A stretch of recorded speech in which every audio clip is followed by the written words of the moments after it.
신명기 5장 23절부터 27절까지 말씀입니다.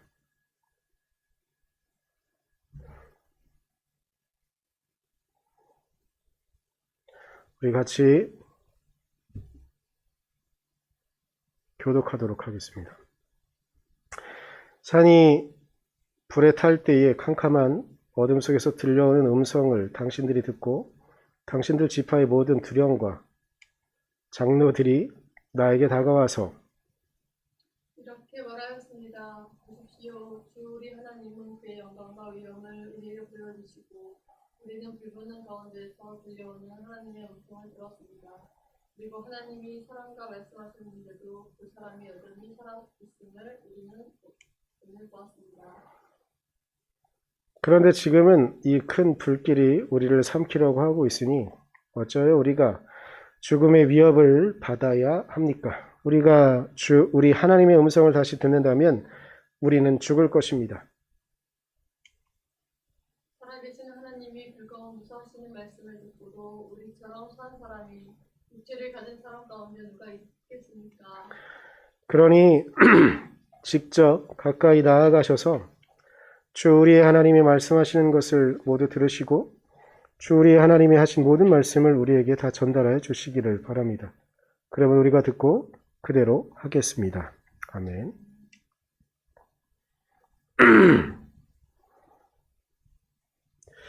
네, 코로나가 우리 일상을 참 많이 바꾸고 있습니다. 그런데 일상을 많이 바꾸는 것 중에 하나가 또 있다고 한다면 저도 종종 그런데 아마 여러분들도 많이 그러지 않을까 싶은데 뭐냐면 어딜 가려고 집을 나서다가 마스크를 안 쓴 걸 알게 되면 다시 돌아와서 마스크를 쓰고 나오게 되고 이런 게 지금 우리의 일상이 되어버린 것 같습니다.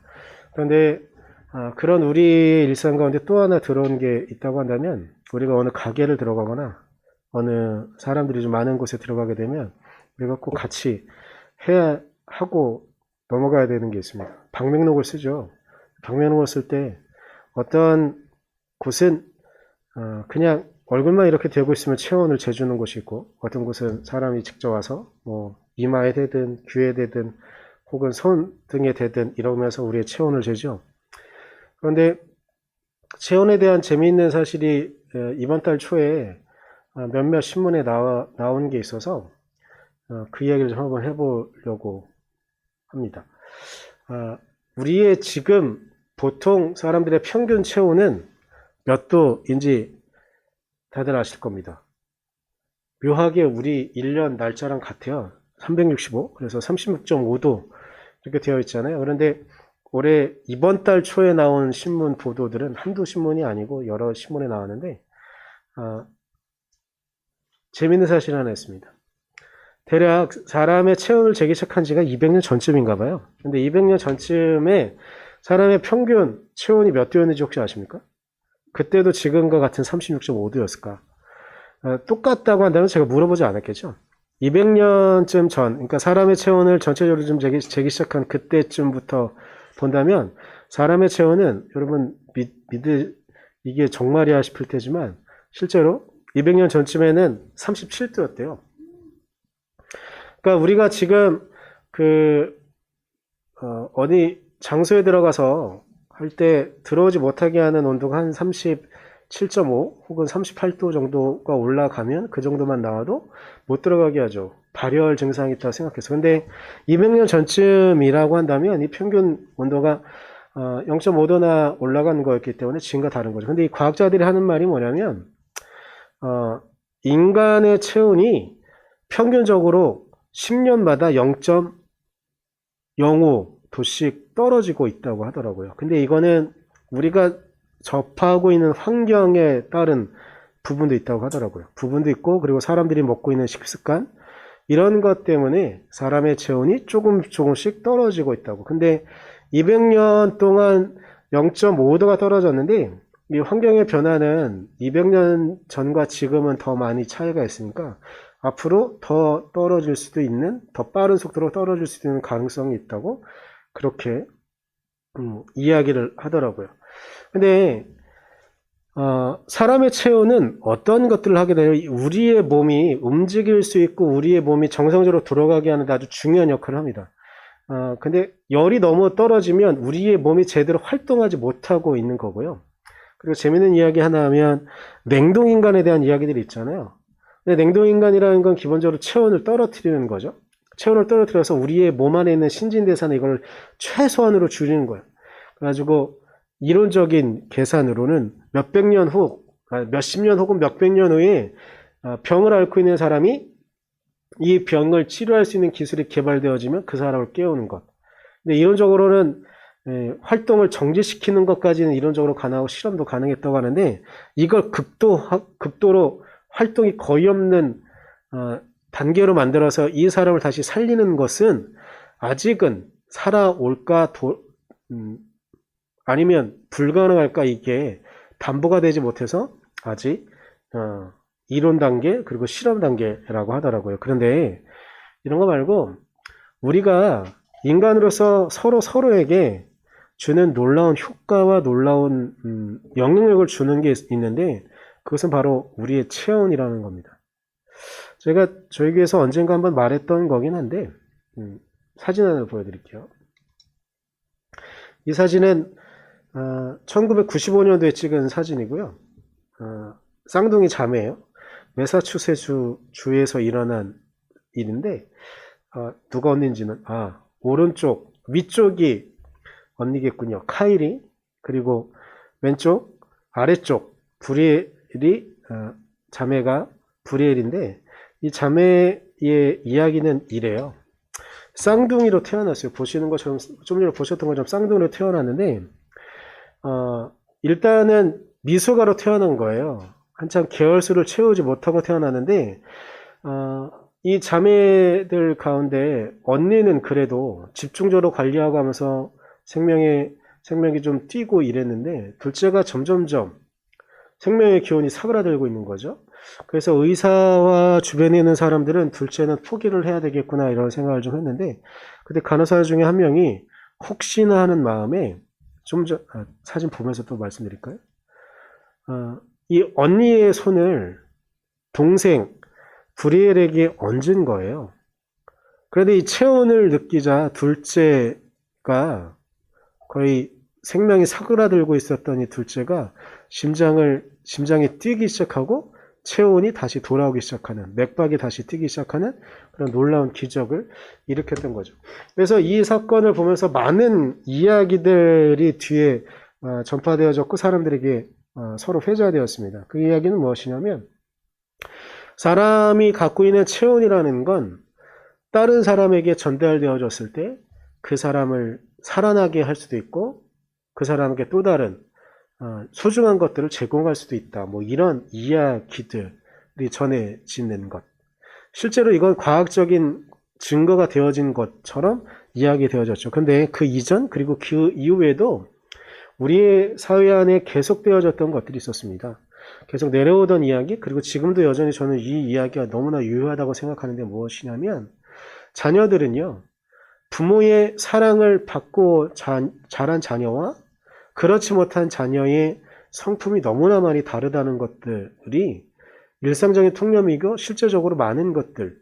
물론 세상에 절대적이라는 건 없는 것 같아요. 인간을 향한. 그래서 모든 부모의 사랑을 너무나 잘 받고 자랐음에도 불구하고 인성이 문제가 있는 사람들이 간혹 있죠. 하지만 전반적으로는 부모의 사랑을 받은 사람들은 다른 사람을 사랑하는 데에도 아주 잘하는 것, 그런 것들을 보여주는 것이 있잖아요. 그런데 이런 증거가 좀 전에 그 자녀의 사진에서도 보여준 것이죠. 인터넷을 좀 뒤지다 보면 이 자녀들이 성장한 이 두 명의 자매가 자라서 좀 청소년기를 보내고 대학교를 보내고 이런 사진까지는 나와 있긴 하더라고요.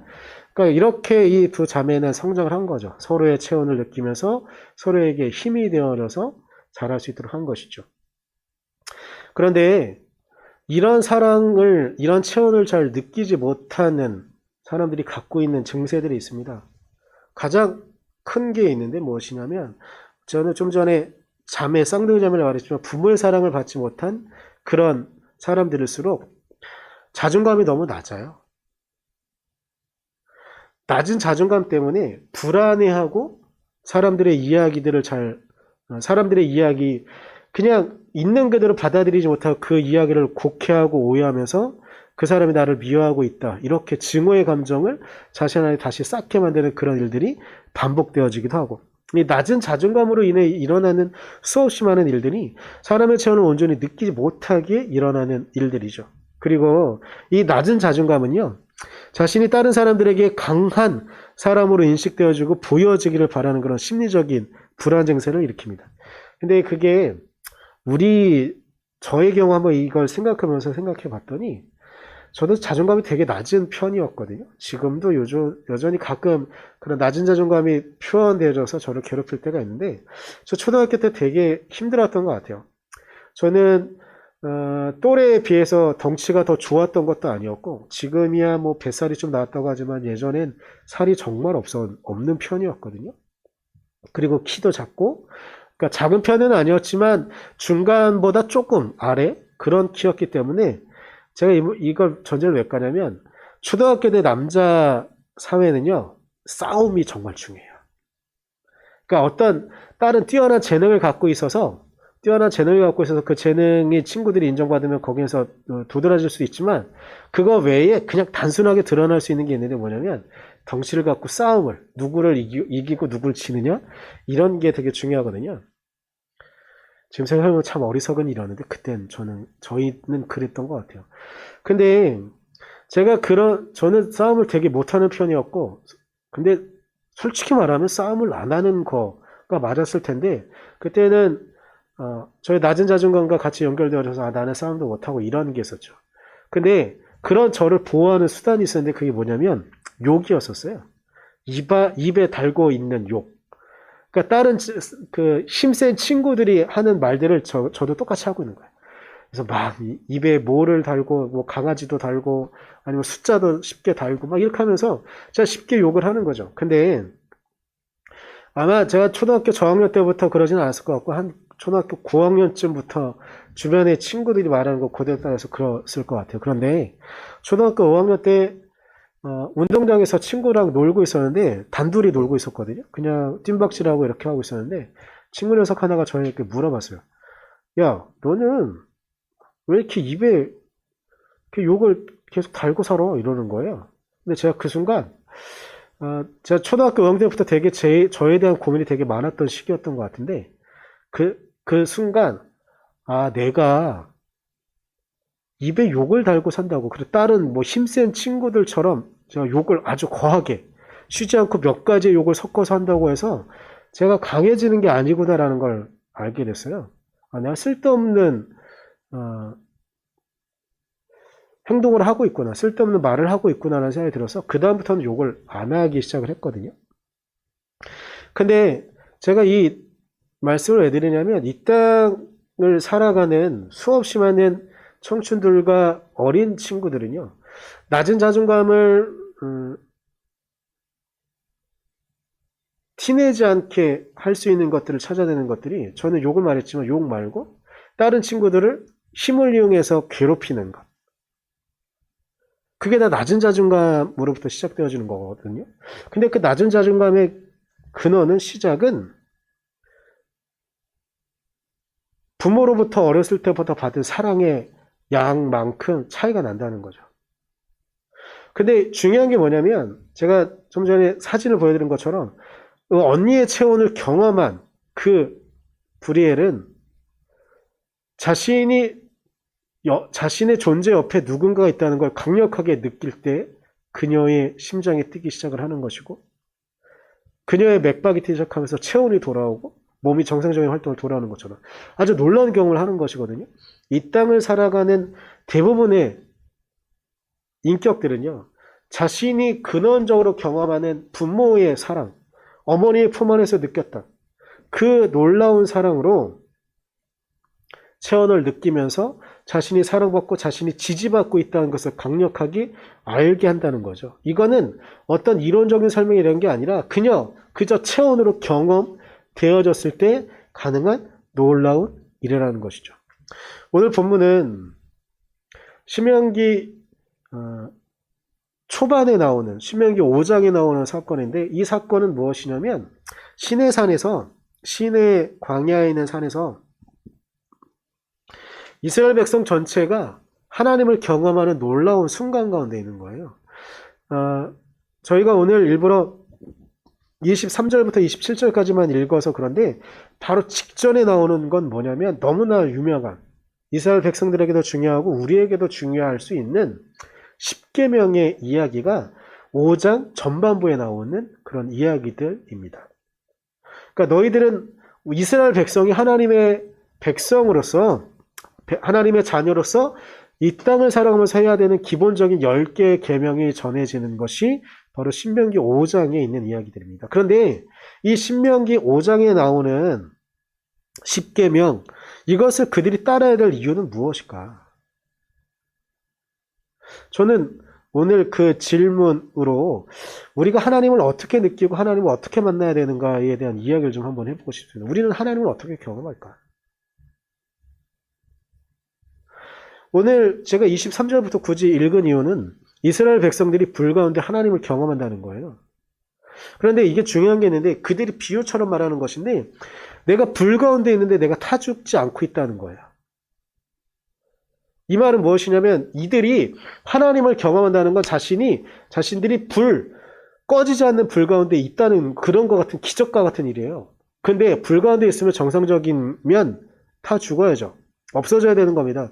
불이 영원히 꺼지지 않는다고 한다면 인간은 죄가 될 겁니다. 그런데 이스라엘 백성들이 불 가운데 하나님을 경험했어요. 근데 그들이 죽지 않는 놀라운 경험을 하는 거죠.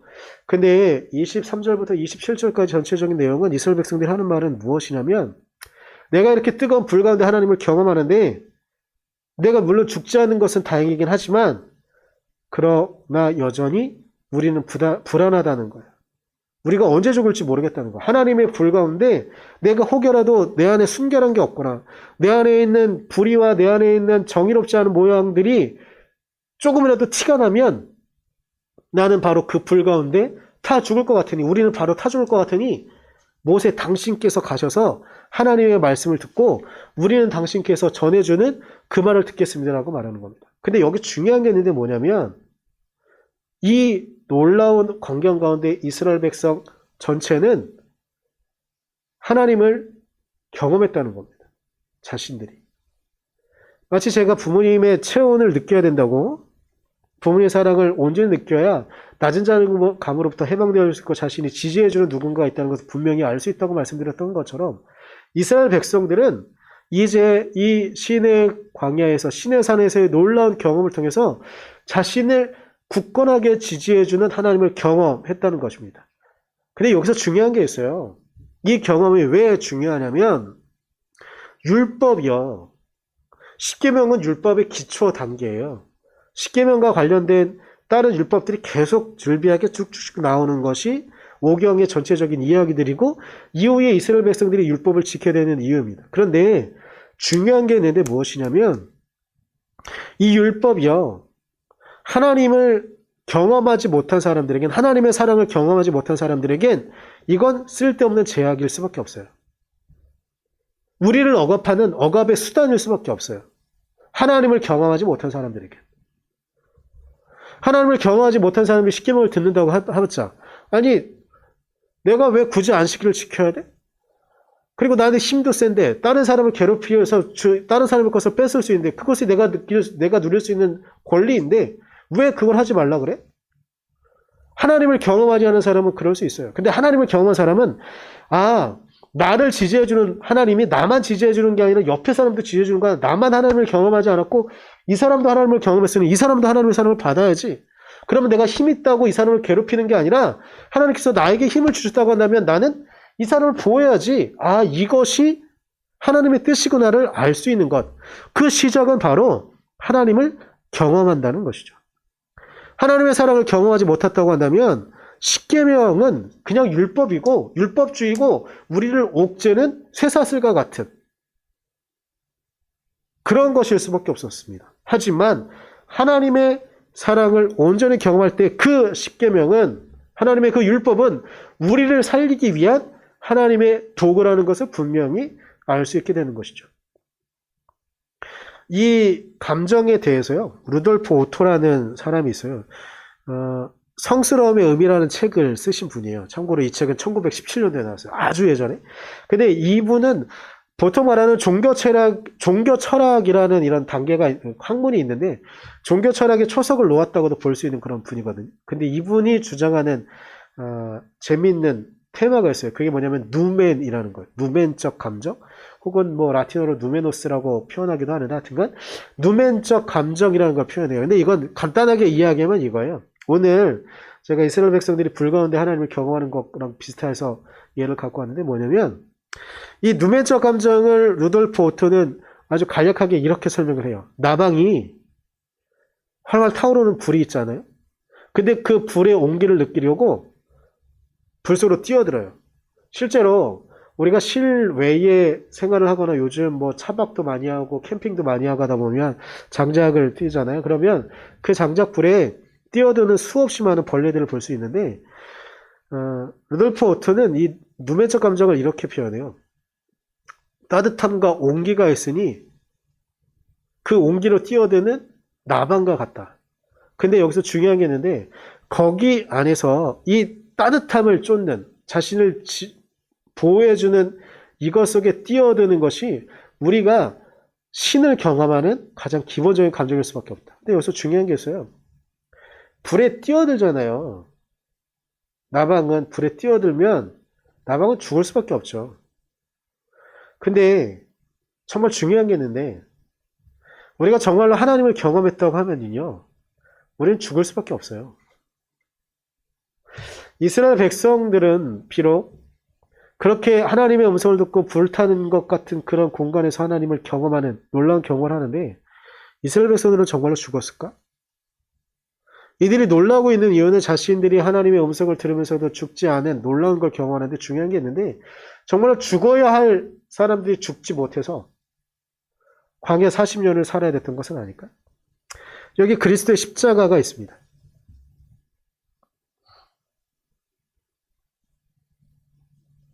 우리가 온전히 죽지 못함으로 인해서, 하나님의 사랑 안에 온전히 죽지 못해서, 그 율법을 하나님의 사랑으로 인식하지 못하고 하나님께서 우리를 옥죄는,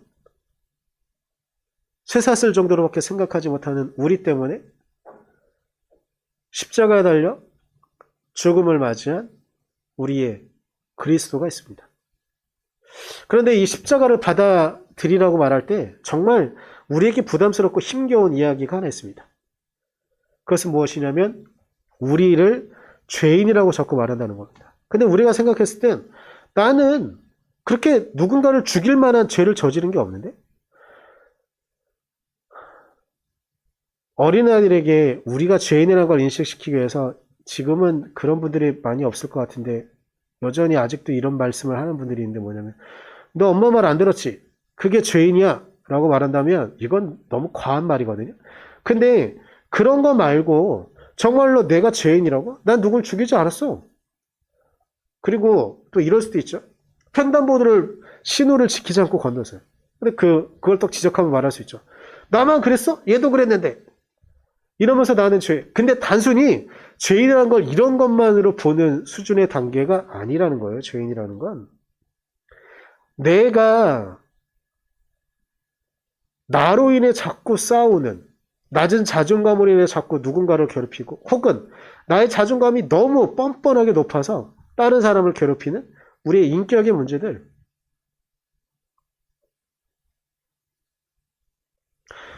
누군가를 사랑해야 되는데 사랑하지 못하고 있는 우리의 모습들, 그것이 우리를 죄인이라고 부르고 있는 것입니다.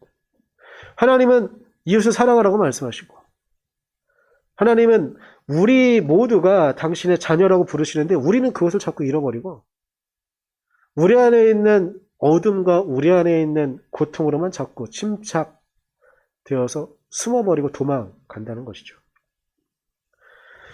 예수 그리스도의 십자가를 온전히 받아들이면, 그것을 온전히 경험하면, 우리가 죄인이라고 말하는 그 말이 우리를 왜 죄인으로 만들어가 아니라, 우리를 죄인이라고 부르시는 이유는 우리의 약함과 우리의 모든 부족한 부분들을 온전히 인식할 때 이것을 해방시키기 위한, 내 안에 수많은 제한들로부터 나를 구원하기 위한, 그래서 우리를 죄인이라고 부르시는 거구나. 통틀어서 그것들을 인식할 수 있게 되는 것이죠.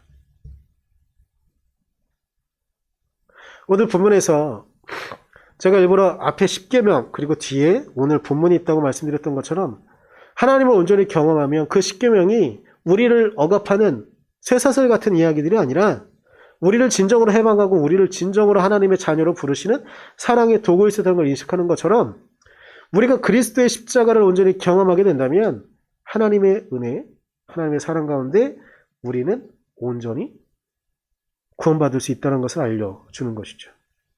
이렇게 구원받은 우리가 그리스도의 은혜와 그리스도의 사랑 가운데 살아갑니다. 이렇게 살아갈 때 우리가 실패할 수도 있습니다. 우리가 좌절할 수도 있습니다. 시편 37편은요, 전체적으로 되게 은혜로운 말씀들이 정말 많이 있습니다. 하나님이 우리를 어떻게 사랑하시는가를 말씀해주는 여러 가지 이야기들이 있는데요. 37편 24절은 우리가 하나님 안에 있을 때 어떻게 되는가에 대한 이야기를 하는데, 어쩌다 비틀거려도 주님께서 우리의 손을 잡아주시니 넘어지지 않는다.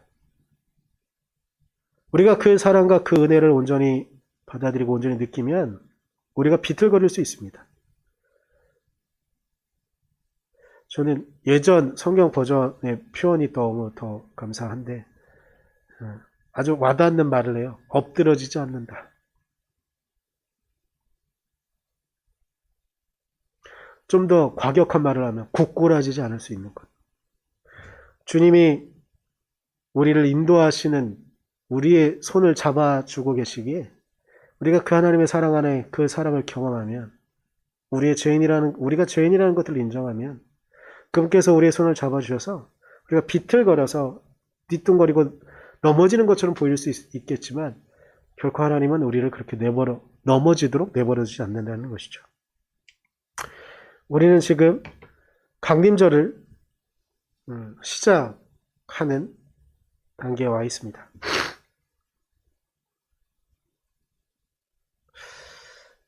올해의 강림절은 남다를 것 같습니다. 올해의 강림절은 참 많이 힘겹고 어려운 시간일 수 있을 것 같습니다. 이 강림절을 보내면 코로나로 힘겨워하고 있는 이 땅의 소시민들에게 그리스도의 사랑이 온전히 임하기를 저는 간절히 바라며 기도합니다. 또한 이 땅의 산업 현장에서 너무나 쉽게 생명을 잃은 노동자들 그리고 그들의 가족들에게 그리스도의 사랑이 임하기를 저는 간절히 바라며 또한 기도합니다. 또한 가정에서 일터에서 공동체에서 여자라는 이유만으로 고통받는 이 땅의 여인들에게 그리스도의 사랑이 온전히 임하기를 간절히 바라며 또한 기도합니다. 또한 타지에 와서 이 땅에 자신의 삶을 던지고 있는 이주 노동자들에게 그들에게 감사하는 마음 그리고 그들에게 그리스도의 사랑이 온전히 임하기를 저는 간절히 바라며 또한 기도합니다. 이 강림절을 보내며 자신을 둘러싼 허물들을 힘겹게 깨고 나비가 되기 위해 오늘도 자신과 주변과 싸우고 있을 이 땅의 청소년들에게 그리스도의 사랑이 온전히 임하기를 간절히 바라고 기도합니다. 또한 아직 어린데 무책임한 부모와 어른들의 폭력에 노출된 어린아이들에게도 그리스도의 사랑이 임하길 저는 간절히 바라며 기도합니다. 또한 아이도 어른도 아닌 힘겨운 시기, 앞이 보이지 않는 오늘도 힘겹게 하루하루를 보내고 있을 이 땅의 청춘들에게도 그리스도의 사랑이 온전히 임하기를 간절히 바라고 소망하고 기도합니다. 자신의 인생을 짊어지는 것만으로도 힘겨운데 자녀들의 인생까지 짊어지고 인생이라는 높은 산을 오르고 있는 이 땅의 모든 아버지 어머니들에게 그리스도의 사랑이 임하기를 저는 바라고 또한 기도합니다. 더불어 자녀도 잊어버리고 자신의 삶도 잊어버려 자신의 인생 가운데 찬란하게 있었던 사랑의 기억을 잊어가는 이 땅의 모든 나의 어머니에게 그리고 아버지에게 그리스도의 사랑이 임하길 간절히 소망합니다. 불 가운데 무섭지만 그래도 따스함을 찾을 수 있었던 하나님을 경험했던 것처럼 그들에게 또한 우리들에게 그리스도의 사랑이 임하길 간절히 소망합니다. 우리 시간 같이 기도하겠습니다. 우리 같이 기도할 때 우리가 하나님의 사랑을 온전히 경험할 수 있도록 해달라고 기도했으면 좋겠습니다. 또한 이 강론전을 보내며 우리가 온전히 하나님의 사랑, 하나님의 은혜 안에 이 기간을 보낼 수 있도록 해달라고 우리 이 두 가지 놓고 잠깐 기도하도록 하겠습니다. 기도하겠습니다.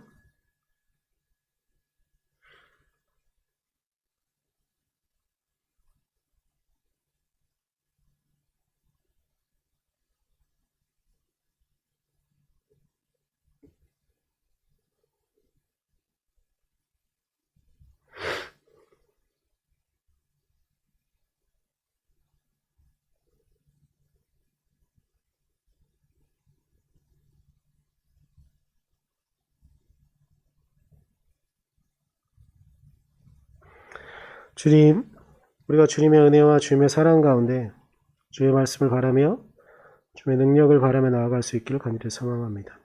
하나님, 우리가 당신의 은혜와 당신의 사랑 안에만 있도록 하여 주시고 우리가 하나님의 사랑을 온전히 경험하며 하나님의 사랑을 온전히 그렇게 경험할 때 저 십자가의 은혜가 그저 나무가 아니라 그저 고통의 이야기가 아니라 우리를 구원하신 하나님의 놀라운 은혜임을 우리를 해방하시는 우리를 죄로부터 구원하시는 당신의 구원의 놀라운 은혜임을 우리가 경험케 해주시고 이 땅에 힘없는 자들, 이 땅에 가난한, 이 땅의 모든 이들 가운데 하나님의 은혜가 그렇게 동일하게 임하기를 간절히 소망합니다. 하나님, 우리를 만나주시고 우리를 안아주시옵소서. 사랑합니다. 예수님의 이름으로 기도드렸습니다. 아멘.